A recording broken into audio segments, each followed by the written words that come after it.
All right, folks, we're in the blue table painting underworld. And we are pretty close to the underworld. You've got... Hey, okay, all right. Yeah, look, yeah, just turn the camera. You know what? I'm not going to show that. I'm not going to show that. That's for privilege. That is like such a North Korean prison in there. There's no lights. What? Look at Zachary. He looks miserable. Hold on. That was so bad. What the heck? All right, so anyway. Wow. Oh, wow. All right. Yeah. Okay. Welcome, BTP fans. To another episode. Awesome. All right, we're here with these two. And you might hear a chime in from our special guest star, Nate. Actually, from the first Texas. thing I wanted to talk about was his thing. Okay, what's his thing? He just said we were all out to lunch together, chit-chatting, and he was saying that you got top 10 in a tournament with sisters. Okay. And I was like, what? Yeah. Question mark over my head? How recent? Wait, so your sister was playing a good army? A couple weeks ago? Like Necrons? I believe it. Yeah. I believe it. I've kind of wondered. So was it just Wall of Death? Just everything? Full disclosure, though, okay? Yeah. Okay. It was sisters with some guard allies. Oh, okay. Primarily sisters. Oh, okay. So what was in it? Saint Celestine, okay. 8-man Seraphim squad, 2 units of 10 sisters, 1 unit of 15 sisters, and a Retributor squad with Bolters. You didn't have the Exorcist? And an Exorcist. Oh, okay. And then allied in was a unit of veterans, demolition veterans, and 2 vendettas, and a primary psyker. Okay. What, 1850? Yes, 1850. That's surprising. That's like the new standard I like tournament 1850 level, better. right? That seems to be the norm, though, actually. I wonder why they didn't go 1950. It's because 1850 was a number that they've done before. They did it in 5th edition, so it was already a comfortable number, and it was shy enough of that it's not like we just made it short of 2000. Right. We made it 1999 plus one. Awesome. Okay, so guys, come on, fill up the time. Fill up the time. All right. So I know you have insights. What? The other day I played a game against Jordan. Okay. In his Tyranids. Okay. And I have not played Tyranids in like 4 or 5 years or something. Like I've not played the recent ones. So I had no idea that Swarmlords were redonkulous. No idea. They are pretty broke. They actually got better. 6th edition. Did they? What made them better? Well, instant killing was ridiculous. well, they have all these different options now, and they can we put them with units in a way that you didn't do before. And Can the Swarmlord join a unit of like Ormagons? Tyrant Guard. Tyrant Guard. Right. Okay, that's what I thought. And you can give it independent. I mean, because now you can double force sword, you can bring extra HQs, and so he brought a couple of whatchamacallums, right? Primes, warrior primes. Right. Yeah. So he was able to instant kill a bunch of non-bikers like they were nothing. Oh, really? Oh, how many died in one round? Well, he killed my warlord before I even got to swing and do anything. I was just like, really? You don't have to hit like a psychic test, nothing? It's like, that's just lame. Yeah, well, it's because their weapons are instant killing. Yeah, I know. So, and instant killing takes out Feel No Pain, which is okay. Yeah, I read an article about that. Like, which comes first, right? Yep. Because Feel No Pain is like when you take an unsaved wound, then, use this. And they factor, yes, instant killing does come first, so you get no... Even guys who have Eternal Warrior cannot benefit from Feel No Pain if somebody's causing instant death wounds. Oh! Yeah. That's interesting. What? Because they can't be insta-killed. They can't be insta-killed, but they just can't take Feel No Pain. Are you sure about that? I'm positive. All right. Last time I looked at the fact, unless they've... I mean, sometimes...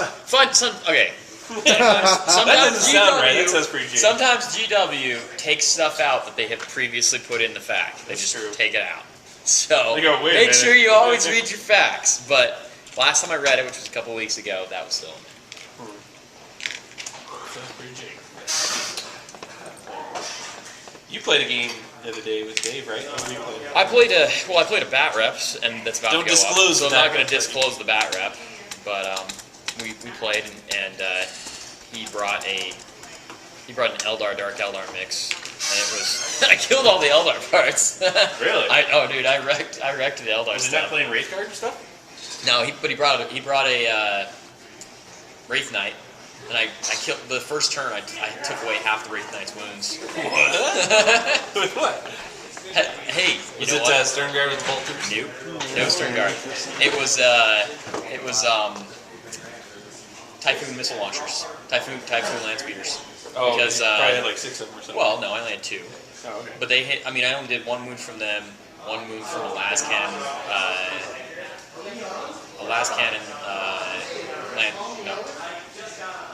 Transport, or the transport's called. I'm totally blanking on it right now. Well, he has an info. Razorback. He's an info. Yeah, he had a 5-up, but he didn't roll it. Oh. It's 5-up info. I'm used to getting 5s and 6s. You know? Well, you're an orc player, so of course you're used to that. Yeah. But we, yeah, I mean, that's the answer in my opinion. Bring some land speeder Typhoons because Typhoon missile launcher, it's 2 shots. Your 66% chance to hit, so you're going to hit, more than 50% of the time, and then you need 50% of the time you're going to wound it. He doesn't get an armor save because it's AP3, so and it's long range, so it's like, oh hey, just he doesn't really. And most of the time his cover save is going to be if he gets the cover save, it's going to be the exact same as his invuln save. So. Plus, if you're not bringing all the and stuff that allows you to give wounds back to them, they just, I just had a wounds. thought. Can monstrous creatures benefit from like stealth and shrouded and stuff? Yeah, if there's something that gives them stealth and shrouding. That seems silly. If you think about it. A giant monster. Could be just a giant cloud of goo. There's a big cloud there. What could that be? Cloud of flies and decay. The flies and decay stuff. Yeah. Okay. Actually, I read a sneak peek at the Apocalypse stuff, and one of the they changed the shields that the Eldar Titans have. They have like some sort of when they move, they get, or when they stand still on a 3+, they get hit still on a 4+, or if they move, it's on a 4+. But they have like an illusion shield, basically. Oh, okay. It looks like there's a second one. It looks like the ninja move where you go. Yeah. Something like that. So, I don't know, I haven't read very much about it. Let me tell you the truth here. I don't play Apocalypse. I think it's if both sides, or if people on both sides of an Apocalypse game bring Apocalypse Forge World stuff, then you can balance it out and it'll be fun. If one side has it and the other side doesn't, it can be really boring. It can be a really boring game for both sides. Like the one guy's like, oh, well, I'm having fun templating tons of stuff, but the people that I should be here having a great time with, because I know you don't play Apocalypse competitively, Yeah. hate me right now. And this is how I'm spending my weekend, with my friends, being kind of mean. That's what I would say, right? I mean, I don't know. I mean, obviously, Apocalypse is fun, and the big, and like, I want a Warhound Titan, sure. And all of these, and hopefully the new rules have balanced it in a way that they didn't balance it before. But every time I played Apocalypse in the past, even when we didn't have the big stuff, I felt like the formations and the stratagems and stuff like that took away from the game. And so we reached a point where we just started playing bigger games with no Force Org. Bigger standard games of 40K. Yeah, and then since 6th edition has come out, we just play 5,000 points with double Force Org. Just play a basic game, and it's worked out really well. Yeah, it's been a lot. We do it over the weekend. It's a blast. We've had a heck of a good time. It's Beer and Pretzels weekend. Beer and Pretzels weekend. We've done it with objective based, but I think we're going to start doing it with just kill points. Like, it's kill points, and then HQs are worth double kill points, or something like I that. thought we were doing true. Well, we were talking about something where we would make it so that HQs were because we want to have those epic fights, right? Oh, that's true. And so rather than being like, oh well, my guy goes and chews through like 5 units of troops to get 5 kill points. Instead, he's going to go after that unit of HQs because they're worth double kill points, and therefore will create a more epic battle. Yeah. Whereas last time we played, we had Gazgul, who didn't do anything. He didn't combat. His ride blew up like first turn. He's like, blah, blah, blah. Oh. And then he's just like foot slogging it. Just like You should have traded rides with him. You should have had. Yeah. But I had a huge unit of flash kits with like fully kitted out because it's an apocalypse game.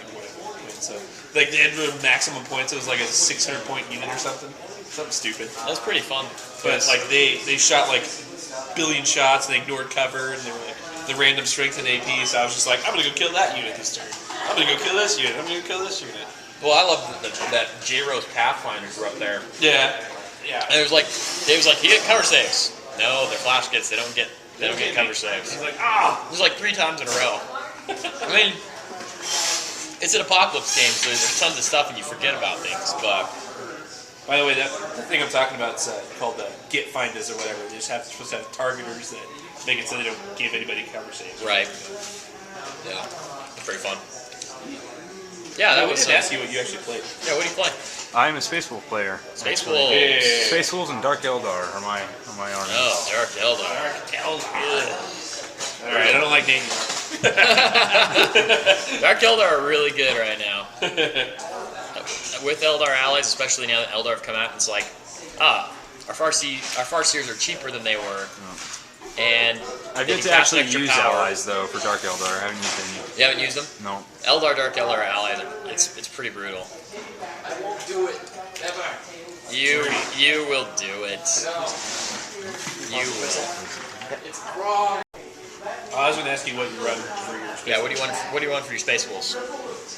Well, I know they're not, heavy psyker or anything, whatever, but I'm a big fan of the Thunderwolf Lords. Lords on They're so Thunderwolf. awesome. I love Yeah. Thunderwolf Lords. I don't care what anyone Yeah. says. On those, and Grey Hunters, obviously, if you Best Marine troop choice in the game. point for point, they're probably the best tack squad in the game. Yeah, they are. But There's no doubt. I mean, yeah, they cost what, like 16, 15? 15 points. 15? So 15 points, yeah. Take 15 points, get 10 of them, get a free special weapon. Why not? If there was any Marines that I would play, there's 3. One would be Space Wolves. The other one's White Scars, because I played that before anybody even played it. The reason I sold my army was because I saw like 10 in a tournament. And I was like, I'm done with this. And so yeah, I dropped that. But the other one would be Iron Hands. And I would actually like to make an Iron Hands army that played as Space Wolves. So like all of their beasts would be like mechanical beasts and stuff, like riding around on those. That'd be so fun to convert. I totally want to do that. But yeah, so somebody should commission it just so I can do it for someone. I can't do it for myself. Definitely. Thomas, you were talking about wanting to dabble in Space Wolves a little bit. Have you? He already has. Yeah. He's got one guy for that. no, it's not. No, this guy's a Shrike Marine. Oh, okay. That's the colors I'll do for Shrikes guys. But I've put that on the back burner too because the new Space Marine Codex comes out in September or October, so I gotta wait and see. I was gonna go with I'm doing Blood Angels right now, and I try to do it by company and have a whole company finished.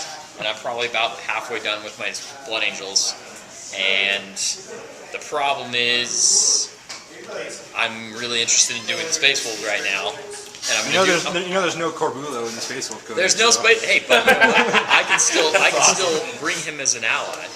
Corbulo's amazing. Corbulo is hands down amazing. And if you're gonna if you're playing regular Space Marines, I might actually do this. We have a tournament on the 20th, and I might actually do it rather than bring that huge Death Star that I brought last time I played. I might bring a deep striking Land Raider, Blood Angel Land Raider, with Corbulo and Death Company inside, because it would be as versatile as having the infiltrating Terminators. So, because they could be like, hey, you're gonna come to me? Okay, well we'll just wait back here with this Land Raider full of guys that's gonna be mean to you, or you're a gun line, you're hanging back. Okay, well I'll shoot you. Yeah, I'll deep strike my Land Raider. That's so silly. It just sounds silly. It is kind of silly, but it will be fun. I mean, Yeah.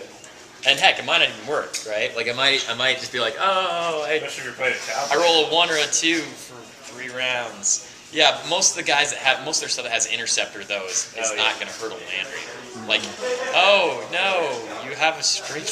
You have intercepting Strength 7. Yeah, strength 7 Most missiles. interceptor fires around strength 7. Or strength 8. I mean, they're riptides, right? The riptides can be like, oh, I overcharge for strength 9 large blast. And I'll be like, all right, come at me, bro. That's But you could shoot blasts with an interceptor. yeah, you can. I mean, most of the time, interceptor works against, is used against flyers, which can't be affected by blasts. But interceptor, all it says is that when a unit arrives from reserve at the end of the movement phase, you can shoot it. So, I mean, you can. Technically, that wouldn't be a flyer. So. Yeah, that would be, and so that's why. And it also usually the quad cannon or the Icarus las cannon has skyfire as well, so you can fire it at a flyer specifically. But yeah, so maybe we're gonna try that out. We'll see. Are you gonna come up to Pastor on the 20th? Yeah. I wasn't planning on it. Maybe I'll try it out with you. Yeah, that'd be fun. Let's see. I've been playing a new... I'll take you to dinner. Oh, that sounds good. It'll be like a man. That sounds good. I'll have that. All right.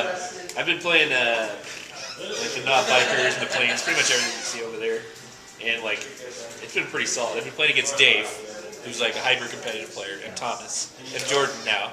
So like I'm playing against all these guys that are just like, all we do is tournaments, blah, blah, blah, blah, blah. They're just tournament freaks, and so I'm getting better because of that. And coming up the lists are better too. Yeah. Your not bikers versus the Black Templar game is pretty good. Yeah, that was fun. Dude, Rich is awesome. Rich is like Rich is one of amazing. the best people I know. Yeah, and if anyone out there in internet land didn't know this from watching the last one of these we did, he actually pointed out before the bat rep was up that he had read He the screwed Black it up. Templar rule. They still chewed him up. I Yeah. can see all the comments. Like, no, he didn't mean to. That's normal. It made for a better game. Anyway, so That's the internet for you. we are not the authorities on anything that you hear as far as rules go. Like we know the majority of stuff, but by no means are we the. Actually, most of the time when those guys people get on there, and yes, you make silly mistakes, of course, but a lot of time when they really take the time to talk to you about something, or argue a point, they're the ones that are wrong. That's true a lot of the time. Sorry, internet land. Like the people that just sit there and rage and just go, no, this is wrong, that's wrong. It's like, no, just think about it logically for a second and read it. Just go read it again, bud. It'll be Before okay. you like rip people's heads off. Yep. Like I don't mind thing. being corrected, but if you just don't be hostile about it. You don't need to be hostile. That's the only thing I would say. Yeah, it's a weird thing, right? Like we're totally willing to try and correct it and apologize and stuff, but I mean, there's like this pretty genuine instant hostility on the internet for some reason. It's really weird. Yeah. It's like, would you be that hostile to me if you knew me in Like real sitting in real across life? the table. Yeah, there's no way you would. It's just not. I mean, you wouldn't do it. Even if we were playing a game of 40K at a tournament, you're still not gonna, you're still not gonna be that rude to me in real life. That's just so that's something I don't really get about the way that people act on the internet. Anyway, moving on. Don't like Wraith Knights? Bring missile launchers. They don't like it. On the other hand, Riptides don't care about missile launchers, so that's kind of. Yeah, I thought their little demo battle would go a little closer than that. I didn't think it was going to be. We have to play it again. Oh, you have to play it again. But come on, dude. He like gummed up a lot of stuff and still beat you. I think it proves the That's point. pretty big. How many wounds did you take before you remembered that? 3. How many wounds did that take? That's 5. Yeah, that's pretty big. So I would have survived immediately a bit longer. Yeah. We only had 1 wound left by the time we got there. Okay. Huh.